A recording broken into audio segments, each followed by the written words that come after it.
Can we now please give a huge ba-ba-ba cheer and welcome to Paul Brett, who's going to talk about finding fretless.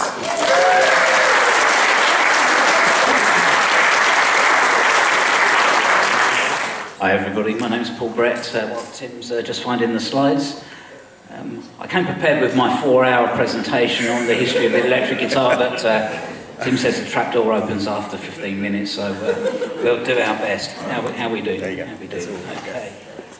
The secret mad guitar, aka Finding Fretless, one of the most significant guitars in the history of the electric guitar. I wonder why. So, in rapid order, let's play Celebrity Squares. This gentleman, Paul Barth, 1920s, California. This guy was responsible with his buddy George Beecham in the early 1920s for developing the first electric pickup for the electric guitar. Now, unfortunately for Paul, being a quiet, unassuming guy, George Beecham took all the credit for it and raised the patent for the what was called the horseshoe pickup, and they created the first ever electric guitar, which is this one you can see here, which is known as the Rickenbacker frying pan.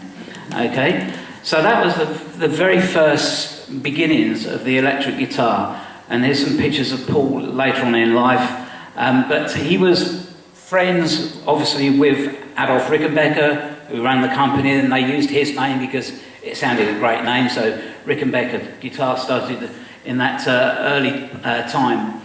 And later on in life, Paul Barth here met another gentleman in Riverside, California, Ted Peckles. So, Ted was a music store owner. He had a place called the House of Note on Magnolia Avenue in Riverside, very popular place for all the musicians locally. And these two guys got together with their interest with the guitar, and they were impressed with what, by that stage, Leo Fender was doing, and Rickenbacker and Les Paul and Gibson guitars. And these guys all knew each other. They was all from that sort of epicenter of the electric guitar during that time. So Les Paul was a regular dinner guest round at Paul Barth's place. These guys always used to go to the Fender factory and knew Leo Fender. In fact, Paul Barth helped Leo Fender put the jigs together for the original Stratocaster and Jazzmaster guitars for Leo Fender, so they're all interconnected, these guys. But when these two guys got together, Paul Barth and Ted Peckles, they created a company called Bartel, a combination of their two names, Barth and Els, Bartel. 1964 this is. Now, the big passion that Ted had was racing his motor cars out the back of his shop. He had the guitars in the front and got cars out the back, and he would be racing the cars on the Salt Lake Flats out in California. But anyway, the important thing is Bartel guitars created in 1964. Now, a guy that worked at Bartel Guitars was this fella here called Tom Mitchell. Tom Mitchell sitting on the bench here in the Bartel factory here. I think this was a board meeting, smoking pot, drinking beer, all the big decisions of the day being made. Now, Tom was a bit of a maverick and he liked to do things differently. He created a toilet seat bass guitar, a very important invention during the history of the guitar. But he came up with this mad idea to create a fretless 6-string guitar. Now, fretless means, you know, on a guitar you've got the fingerboard and you have horizontal strings and vertical markers where you put your fingers up against. Well, this hadn't had any of that, a bit like a violin, if you can imagine. So it sounds very, very different and would be very difficult to play. Although fretless bass was more popular at the time, no one had ever done a fretless 6-string guitar. So Ted Peckles said, no chance, that's never going to take off, guitarists won't be able to play that. But Paul Barth, being a designer and an engineer, he said, yeah, okay, why not? Let's give that a go. So they made the very first 6-string fretless guitar, electric guitar, okay?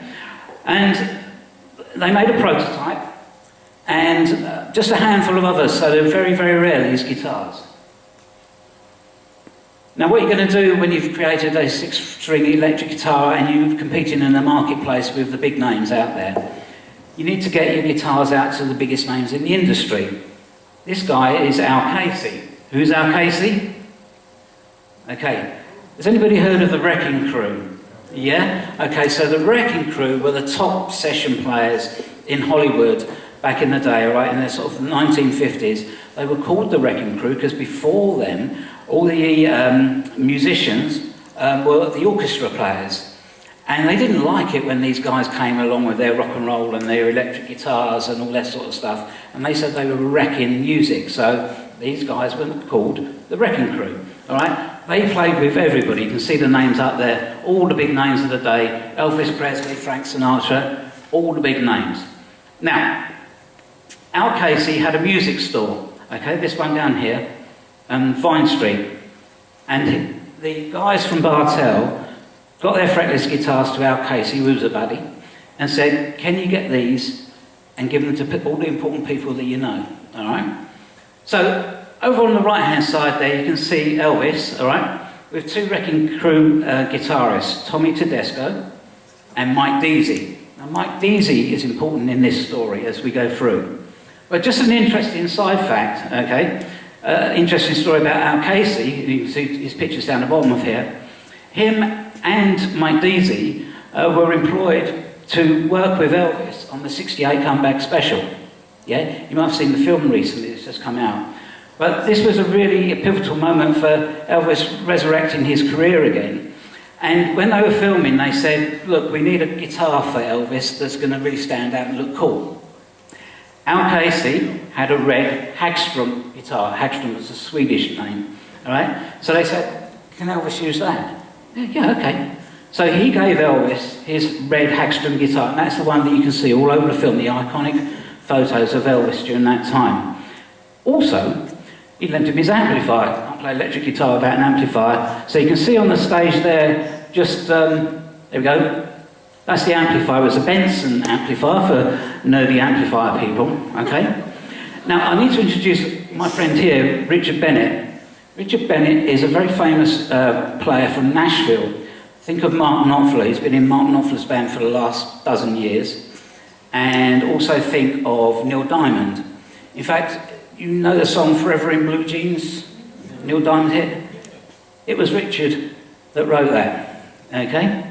So, Richard, he worked at Al Casey's music store as a 16-year-old, and he remembered a lot of details about these fretless guitars, and he told me some of the story, okay?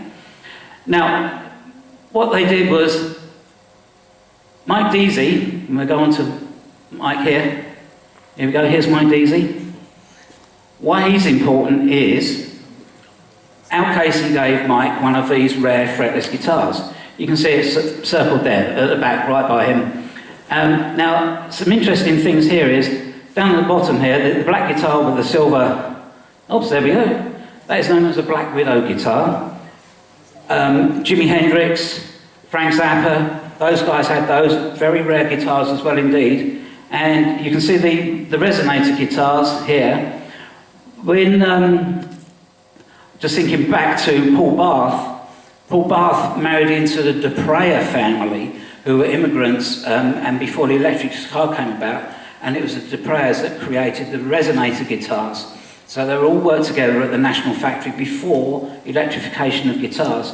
So this one connected family of a really impressive history in guitars. So, Al Casey gives Mike Deasy one of these fretless guitars, okay? Now, interesting thing is, he was working on a session for Scott McKenzie at Western Recorders Studios in Hollywood.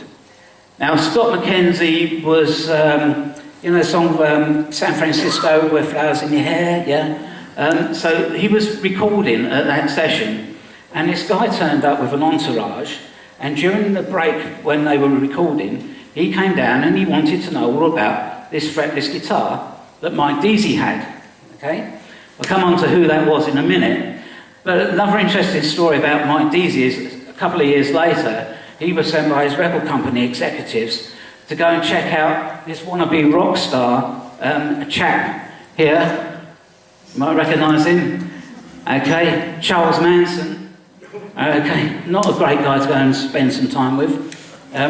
He didn't go up there, spent a week up there, they all got wrecked on drugs and, you know, all that sort of stuff.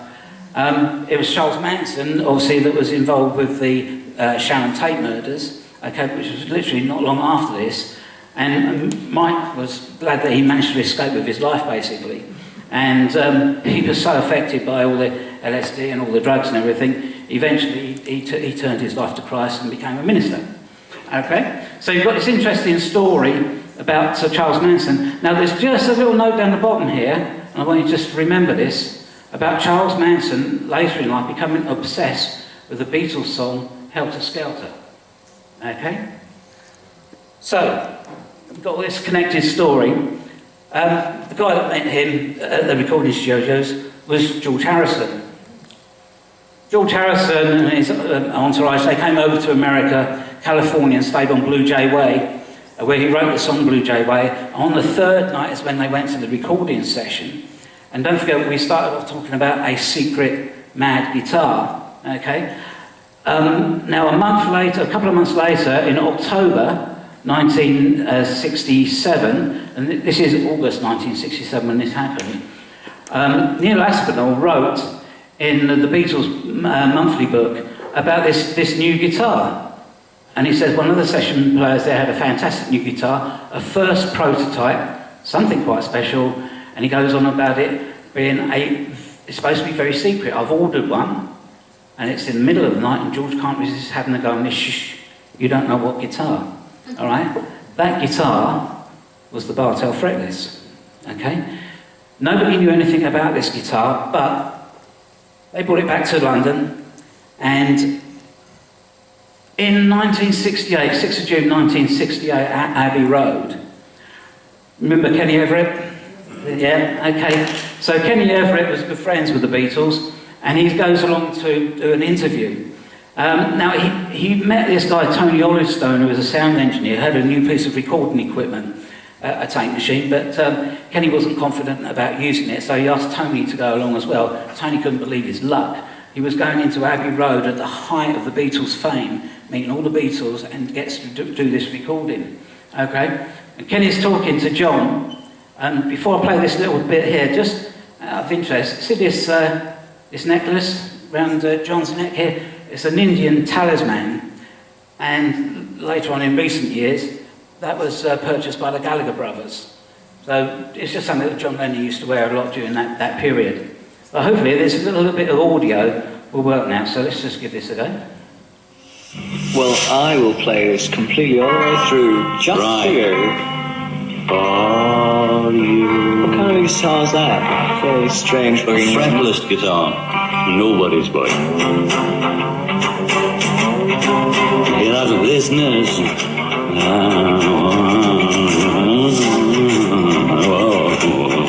Okay, so there we go. We've got John Lennon in Abbey Road in 1968 playing this fretless guitar.